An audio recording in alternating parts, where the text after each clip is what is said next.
சிறகடிக்க ஆசையில விஜயா எப்படியாவது மீனாவை கொடுமைப்படுத்தி வீட்டை விட்டு வெளியே அனுப்பணும் அப்படின்னு முடிவு பண்ணிட்டாங்க.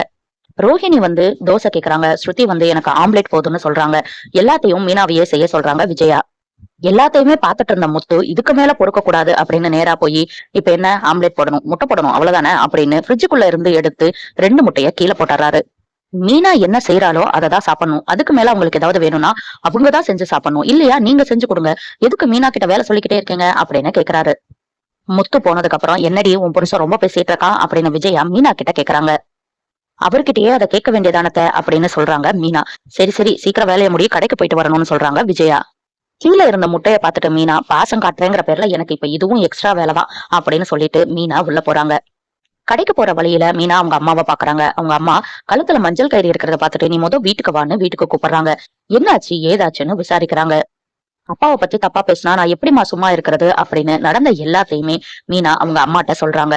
நீ கொஞ்சம் பொறுமையா இருந்திருக்க கூடாதா அப்படின்னு கேக்குறாங்க அவங்க அம்மா. நான் வச்சிருக்கிற சீட்டு பணத்துல உனக்கு தாலி கொடி மட்டும் வாங்கி தர்றேன்னு அவங்க அம்மா சொல்ல, அதெல்லாம் வேணவே வேணாமா, என் புருஷன் வாங்கி தருவாருன்னு அங்க இருந்து கிளம்புறாங்க. என்னடி கடைக்கு போயிட்டு வர்றதுக்கு இவ்வளவு நேரமா அப்படின்னு வாசல்லையே வழிமறைச்சு விஜயா கொஸ்டின் கேக்குறாங்க. மீனா வீட்டுக்கு போனதை பத்தி எதுவும் பேசாம, கடைக்கு போயிட்டு வர நேரம் ஆயிடுச்சு, எல்லா கடை ஏறி இறங்க வேணாமா அப்படின்னு பதில் சொல்றாங்க. விஜயா ரோஹிணிக்கு மீன் குழம்பு, ஸ்ருதிக்கு சிக்கன் சூப்பு, சிக்கன் கிரேவி வச்சு ரவிக்கும் மனோஜுக்கும் சப்பாத்தி சுட்டு அப்படின்னு ஒரு லிஸ்டையே அடுக்குறாங்க.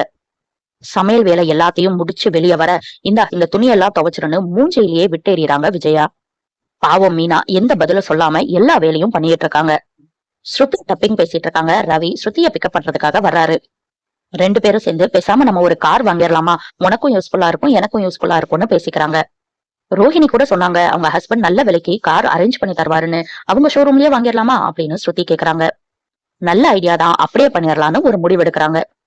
மனோஜ் போட்டுட்டு இருக்கிற வேஷம் சீக்கிரமாவே களைய போகுது. அதுக்கப்புறம் என்ன நடக்க போகுதுங்கிறத நம்ம பொறுத்திருந்து பார்க்கலாம். அடுத்தடுத்து சிறகடிக்க ஆசையில என்ன நடக்குதுன்னு தெரிஞ்சுக்க சப்ஸ்கிரைப் பண்ண மறந்துடாதீங்க.